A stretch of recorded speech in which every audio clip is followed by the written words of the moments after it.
दोस्तों, आज की कहानी है बहू मुझे बेटे बहू के झगड़े के बीच में कूदने की कोई आदत नहीं है। दोस्तों, कहानी शुरू करने से पहले अगर आपने चैनल को सब्सक्राइब नहीं किया हो तो कर लीजिए ताकि आपके पास पहुंच सके हर नया वीडियो। छुट्टी का दिन था। सुबह की सबकी फरमाइशों को पूरा करके विमला दो पल को बैठी थी कि उधर से उसके पति किशोर बोले, आज तो रविवार है, आज तो दोपहर के खाने में कुछ विशेष बनना चाहिए। पूरे हफ्ते तो वही चावल दाल खाकर बिताए जाते। क्या कहती हो, नॉनवेज ले आऊं? बच्चे भी खुश हो जाएंगे। ना चाहते हुए भी उसने हाँ में सर हिला दिया। विमला यही सोच रही थी कि दो पल का भी आराम नहीं मिलता। फिर ये रविवार क्यों आता? मन हो या ना हो कि खुशी के लिए क्या हर समय औरत को हामी भरनी चाहिए? इन्हीं कुछ सवालों को मन में रखकर वह खाने की तैयारी करने लगी। दिन ढलते देर नहीं लगती। दोपहर के खाने का वक्त हो गया। विमला सास ससुर के लिए शाकाहारी भोजन बनाकर उन्हें खिला दी। फिर हर किसी के लिए खाना लगाई। सब मजे लेकर खा रहे थे और विमला भी मुस्कुराते हुए सबको खाना परोस रही थी। जब बच्चे खाकर उठ गए तो किशोर बोले, तुम भी अपनी थाली लगा लो, मेरा साथ कभी तो खा ही सकती हो। वह बोली, नहीं जी, मेरा मन नहीं हो रहा। बनाते बनाते इसकी गंध मेरे सर पर सट जाती। फिर मुझे ये सब खाने की बिल्कुल इच्छा नहीं होती। किशोर बोला, जब तुम्हें खाने की इच्छा ही नहीं होती तो मन मार कर मेरे लिए क्यों बनाती हो? इसलिए तो कोई चीज अच्छी नहीं बनती। तुम घर वालों को जताना चाहती हो को जो पति चाहता वही मैं करती हूँ, पर अंदर की बात क्या है मैं ये ही जानता हूँ। इतना कहते हुए किशोर ने थाली किनारे खिसका दी। विमला बोली, इतना सब कुछ करने के बाद भी आप ऐसी बातें कर रहे, और क्या अंदर की बात आप जानते हैं जो मैं या घर वाले नहीं जानते हैं? आपकी इच्छा थी इसलिए मैंने बना दिया, पर मेरी इच्छा नहीं हो रही है तो क्या मुझे आपकी खुशी के लिए जबरदस्ती कुछ भी खा लेना चाहिए? किशोर खाना खाकर उठ गया और विमला ने रसोई समेटने में लग गई। औरत अगर गुस्से में हो तो अपनी नाराजगी बर्तनों और अपने काम पर ना निकाले तो किस पर निकाले? बर्तनों की आवाज सुनकर उसकी सास कमला जी आई और बोली, बहू, अपनी गलती की सजा बर्तनों को क्यों दे रही हो? ये कोई तुम्हारे मायके से नहीं आया है। विमला बोली, मम्मी जी, एक तरफा निर्णय लेना कितना आसान होता है, और वो भी तब जब विपक्ष में बहू हो। कभी किसी माँ को अपने बेटे की गलती दिखी है जो आपको दिखेगी? जहाँ तक बर्तनों की बात है, मुझसे ज्यादा इज्जत तो इस घर में बर्तनों को मिलती है। कमला जी बोली, बहू, मुझे भी बेटे बहू के झगड़े के बीच में कूदने की कोई आदत नहीं है। अब बेटे बहू में मतभेद ना हो तो कोई तीसरा बीच में क्यों बोलेगा? तुम दोनों लड़ाई करते और हमारा घर माहौल खराब होता। अगर वो कुछ कहता है तो तुम शुभ क्यों नहीं हो जाती हो? झगड़ा वही खत्म हो जाएगा। विमला बोली, सही कहती है मम्मी जी, कमी तो हम में ही है, क्योंकि मैं हर बार घर परिवार पति और अपनों को खुश करने के लिए दिन रात एक कर देती हूँ, फिर भी कोई खुश नहीं होता। और यहाँ मेरे माँ बाप तो है नहीं जो मेरे लिए कोई बोलेगा कि हाँ बेटा तुम सही हो और वह गलत है। इतना कहते हुए विमला अपने आंसू पोंछते हुए चली गई। कमला जी बुदबुदाते हुए अपने कमरे में गई तो वहाँ उनके पति कौशल बाबू बोले, क्या बात है किशोर, क्यों चिल्ला रहा था और तुम बहू को क्या समझा रही थी? मैंने देखा बहू रोते हुए अपने कमरे में चली गई। अभी तो हंसते मुस्कुराते सबको खाना खिला रही थी, और जब किशोर की पसंद का खाना तो वो बहू पर नाराज क्यों हो रहा था। कमला जी बोली, अरे बहू के नखरे ही कुछ अलग है। किशोर ने कहा होगा उसे साथ बैठकर खाने के लिए, पर आप तो जानते ही हैं वह नॉनवेज खाना नहीं चाहती। तो हो गई होगी दोनों में बहस। मैं कहती हूँ अगर पति के बोलने पर वह साथ बैठकर थोड़ा खा ही लेती तो क्या बिगड़ जाता। दोनों लड़ते झगड़ते और बहू को समझाने जाओ तो नाराज हो जाती हैं कि आप बस मुझे समझाती हैं, कभी बेटे से क्यों नहीं कहती है। बताओ भला मैं उससे क्या कहूँ। कौशल जी बोले, बहू ने क्या गलत कहा। याद है तुम्हें अपने दिन, तुम्हारी वजह से मैंने मांसाहारी खाना छोड़ दिया और आज तुम उसी चीज के लिए अपनी बहू को बातें कर रही हो तो सरासर नई साफी है। इतना कहते हुए कैलाश कौशल बाबू कमरे से बाहर निकल गए। विमला अकेली बालकनी में बैठी थी।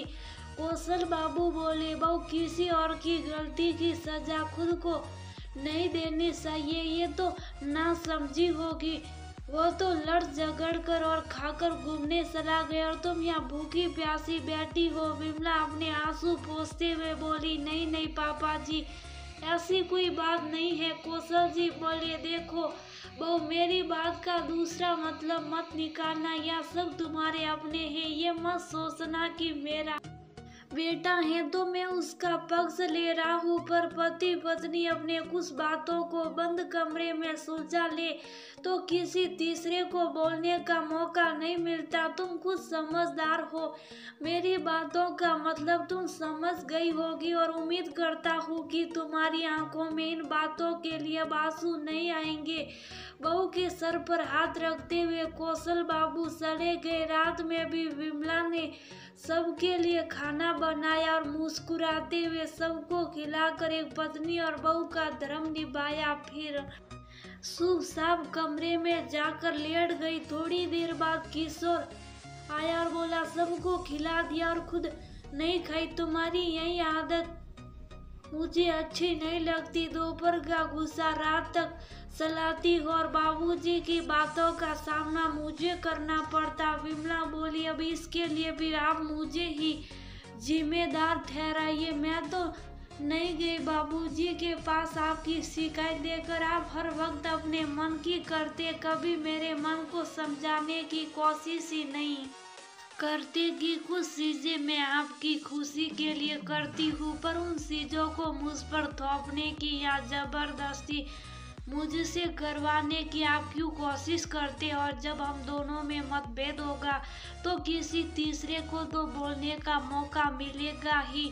किशोर बोला, भी ये क्या अच्छा लगता है कि तुम हम सबके लिए कुछ बनाती हो और वह खुद नहीं खाती हो। विमला बोली, वह मैं आपके और बच्चों के खुशी के लिए बनाती हूँ, क्योंकि आप सब मेरे अपने हैं। अब देखिए, आपको लौकी पसंद नहीं तो कभी मैंने आपको जबरदस्ती लौकी थाली में दी है, फिर आप मेरे साथ ऐसा क्यों करते। किशोर बोला, अच्छा ठीक है, अब गुस्सा थूक दो, आगे से ध्यान रखूंगा। अब जाओ अपने लिए खाना लगा कर लाओ और मेरे सामने खाओ, वरना मैं नाराज हो जाऊंगा। फिर किशोर ने विमला को मनाया और विमला रसोई से खाना लेने गई। आते वक्त कमला जी बोली, जब पति से ही हाथ पैर जुड़वाने थे तो इतना ड्रामा करने की क्या जरूरत थी। विमला मुस्कुराकर बोली, मम्मी जी, आपने ही तो कहा था पति पत्नी में मतभेद ना हो तो तीसरा बीच में नहीं पड़ता, फिर पति तो मेरे अपने, आप बीच में क्यों पड़ रही। इतना कहते हुए विमला चली गई। कमला जी नाराज होकर अपने कमरे में आई और कौशल कैलाश जी से बोली, बहू का झगड़ा पति से होता और बदतमीजी मुझसे करती है। कौशल जी बोले, कमला, किसी बात में नमक मिर्च मिलाकर मत बोला करो। मैंने सुना तुमने बहू को क्या कहा और क्या गलत कहा। उसने जब दोनों पति पत्नी अपना आपसी झगड़ा कमरे के अंदर सुलझा रहे हैं तो बीच में आग लगाने की क्या जरूरत है। अपने काम से मतलब रखो। बेटे, बहू के झगड़े में आग में घी डालने का काम मत करो, वरना बुढ़ापे में बहुत दिक्कत हो जाएगी। इन्हीं कारणों से अपने अपने नहीं रहते। इतना कहकर कौशल बाबू सोने चले गए। अगले दिन सब सामान्य रहा। धीरे धीरे अगला हफ्ता या फिर रविवार का दिन आया। विमला बोली, अगर आपको आज नॉनवेज खाना है तो ले आइएगा, मैं अपना खाना पहले बनाकर खा लूंगी। किशोर हंसकर बोला, नहीं नहीं, पिछले हफ्ते की बात मुझे अभी तक याद है। विमला मुस्कुराने लगी।